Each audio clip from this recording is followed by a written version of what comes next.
ఈరోజు మీరు ప్రకటించిన సమరం 98% ప్రజల మీద అని నేను అడగదలుచుకున్నాను. ప్రభుత్వం అంటే నేను ఒక్కనే కాదు, మనందరం కలిస్తేనే ప్రభుత్వం. మనం పాలకులం కాదు, మనం సేవకులం. మీకు ఒక రెస్పాన్సిబిలిటీ ఉంది, నాకు ఇంకొక రెస్పాన్సిబిలిటీ ఉంది.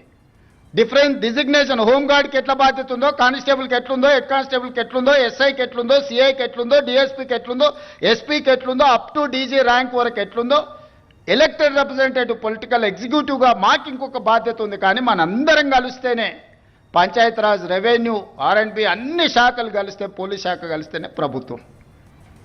మరి మీరందరూ ప్రభుత్వంలో భాగస్వాములు, ప్రజలకు జవాబుదారీగా ఉండాల్సిన వాళ్ళు, ప్రజల కష్టాలు ఉన్నప్పుడు ప్రజలను ఆదుకోవాల్సిన వాళ్ళు, ప్రభుత్వం ఆర్థిక ఇబ్బందులు ఉన్నప్పుడు సహకరించాల్సిన ఉద్యోగ సంఘాల నాయకులు ఈరోజు సమరం అని ప్రకటిస్తున్నారు. ఎవరి మీద సమరం చేస్తారు? ఎవరిని మీరు ఈరోజు ఎవరిని నిందించదలుచుకున్నారు? ఎవరిని కొట్టదలుచుకున్నారు? ఎవరి మీద మీరు యుద్ధం ప్రకటిస్తున్నారని నేను సంఘాల నాయకులను అడగదలుచుకున్నాను.